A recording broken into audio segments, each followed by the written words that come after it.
Okay, class, today we're in section 12.3, lesson 12.3, the distance between 2 points. Lesson 12.3, distance between 2 points. As usual, write the section number and the title and make sure this is in your notes. Okay, let's get the key objectives in our notes. Learn to use the distance formula and the Pythagorean theorem and its converse to solve problems. Learn to use the distance formula and the Pythagorean theorem and its converse to solve problems. Once again, learn to use the distance formula and the Pythagorean theorem and its converse to solve problems.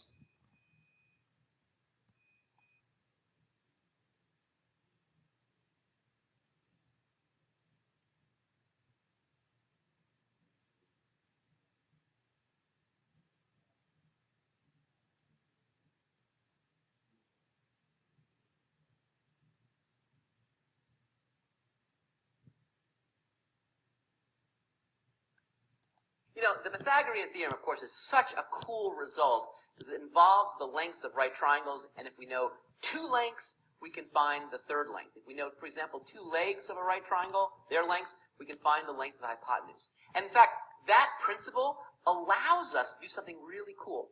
We could take 2 points in the coordinate plane, and we can now actually precisely compute the distance between those 2 points, just using the Pythagorean theorem. And I want to show you the idea. So let's take a look at the points E and F. And suppose that the mission is to find the distance between those 2 points, E and F.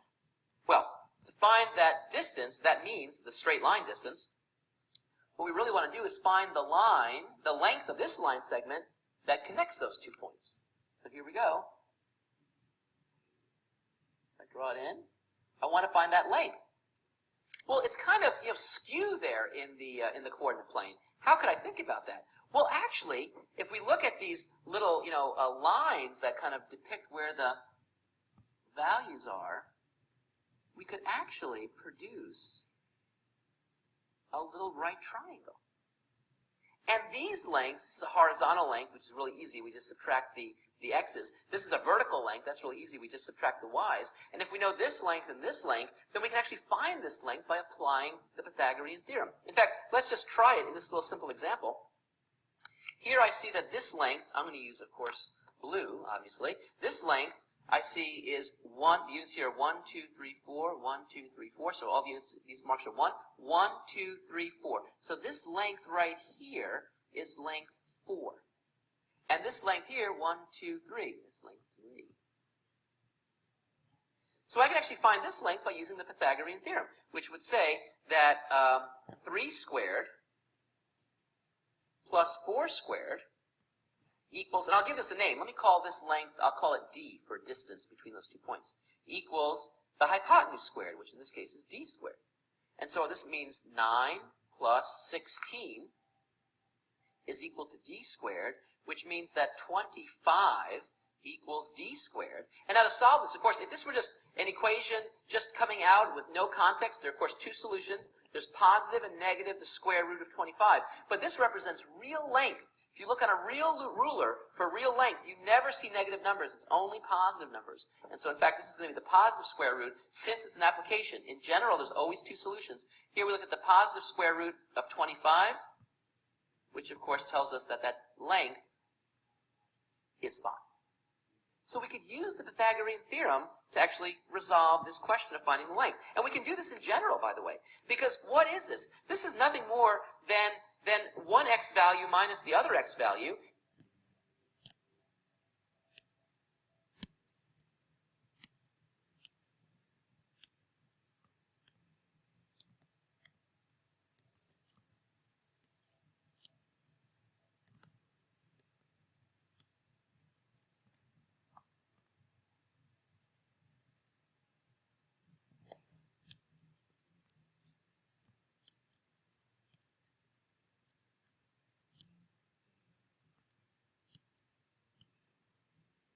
And this is one y value minus the other y value. So in particular, if I were to call this, let's say, x1, comma, y1, and I call this x2 comma y2 for the coordinates of that point and the coordinates of this point, then what do? To find this length right here, I could just take x2 and subtract x1 and square it.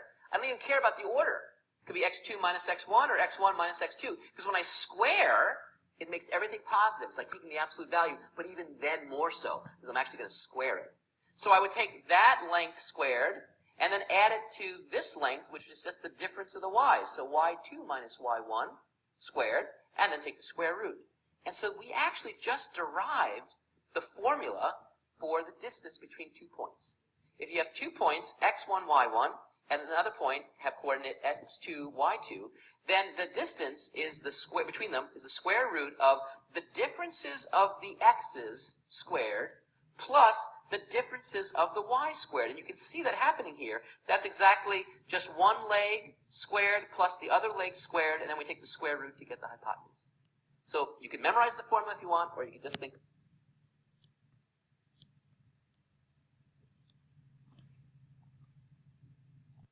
So in other words, what he's trying to tell you is that your formula a squared plus b squared equals c squared, the Pythagorean theorem, right, has been applied right here. In other words, c to c squared, that's your a, and that in this case is your y. 1, 2, 3. That's one way of finding your distance. 1, 2, 3. The 4 here, that's your x, 4x squared. That's also your b in your original formula. How do we get that? 1, 2, 3, 4. You see? And then that's equal to d squared, and d squared is actually your c in your original formula, c squared. Okay, now in this lesson, it's going to be important to know how to count the distance various ways. The first one we showed you was the count, the x and y that is. We showed you the count, 1, 2, 3, 4. That was your x. 1, 2, 3. That was your y. The other way you're going to have to count is when sometimes the numbers are not easy to count, or they're not countable. So you have to use the coordinates, the x and y coordinates. Now right here, see right here, I have 1, 3. That's that coordinate. Here I have 5 and 3. That's that coordinate. This is the x-axis, so only look at the x terms. Not x-axis, but it's on the x-axis. So only look at the x terms. What are my x terms? 5 and 1. What is 5 minus 1? 4. Come up here. Here I want to find my y's. I'm going along the y-axis. Here I want to find my y's. All right, so now what's my y value? 6 and 3. So what is 6 minus 3? That's going to be 3. That's my y value. So once again, you can find the length of the x and the y by counting 1, 2, 3, 4. 1, 2, 3. Or by using your coordinates and finding the difference between your x's and between your y's, and then plug in. And you also notice that we cannot count going from E to F. That is, I can't go 1, 2, 3, 4. That would be inaccurate. We can count here because the numbers line up according to the grid. But here we can't count because they never line up according to the grid. Now think about it in terms of the formula here that we've got. We can do that, you know. Now we can do it. You can do anything, by the way. That would annoys me how smart you are. So this distance right here, which I'll just now connect with a straight line and not draw the triangle. Although if you want to draw the triangle, I like doing that. But you don't have to now. Because just write the coordinates of this point. This point here is 1, 6. And this point has coordinates 5, 5. And so what's the distance? The distance equals, oh, hold on a second. Is everyone happy? 1, 2, 3, 4, 5. 1, 2, 3, oh, 3. Whoops. Did you see that? Okay. Everyone calm down. The y value is 3. See? Everyone relax. Let's see. It's a tizzy.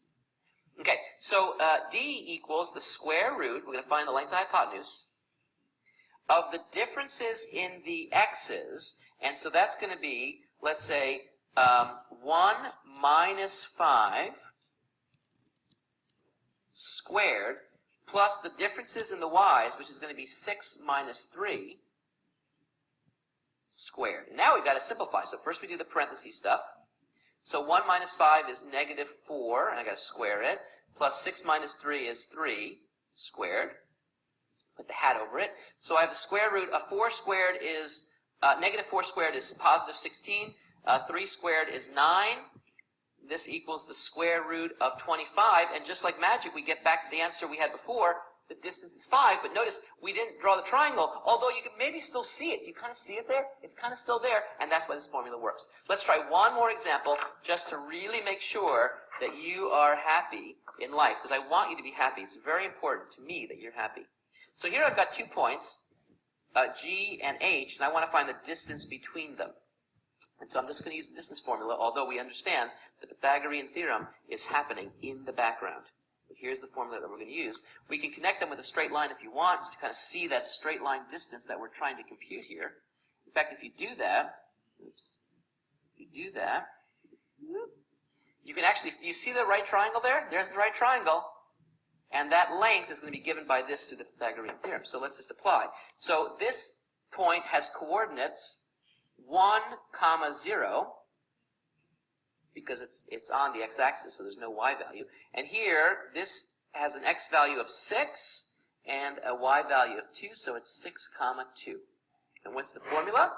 We find the distance by taking the square root of the differences in the x's, which in this case is going to be 6 minus 1, and square it, and add it to the difference of the y values, which is going to be 2 minus 0, squared.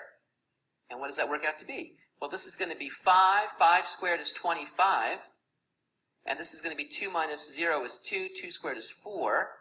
And so I see we're looking at the square root of 29. Now, that's not a square root that I know off the top of my head. So if you wanted to estimate that, you could using a calculator and see. In fact, we can think about it. It's got to be a little bit bigger than 5, right? Because the square root of 25 is 5. But is it going to be bigger than 6? Well, no, because the square root of 36 is 6, and this is less than 36. That's 29. So it's going to be 5 something, and it works out to be about 5, 4 something. So in fact, we can actually estimate that length to be 5.4. That's the power of the Pythagorean theorem. Very cool. Okay, now when you are trying to approximate square roots, you use perfect squares. Now we covered this way back in the first marking period of school. All right, but here's a repeat. I'm trying to find the square root of 29. So therefore, I find a perfect square that's smaller than 29 and a perfect square that's greater than 29. In this case, it's going to be the square root of 25 and the square root of 36. What's the square root of 25? 5. What's the square root of 36? 6. So I know then that the square root of 29 has to be somewhere in between 5 and 6. Now, since it's closer to 25, I'm going to say it's going to lean a little bit more towards 5. So it's going to be about 5.4. Or if you have 5.3, that would be good enough. You see what we're saying? So that's what you're doing there. Now let's look at another example. If I had to find the square root of 19, the square root of 19, what's a perfect square before 19? It'll be the square root of 16. What's a perfect square that's after 19? It'll be the square root of 25. Okay, what's the square root of 16? 4. The square root of 25? 5. So I know 19 has to be between 4 and 5. So I'll come up with something like about 4.3, somewhere in there. Now let's work some small numbers. I got the square root of 8. A perfect square before 8 is the square root of 4. After 8, the square root of 9. Square root of 4 is 2.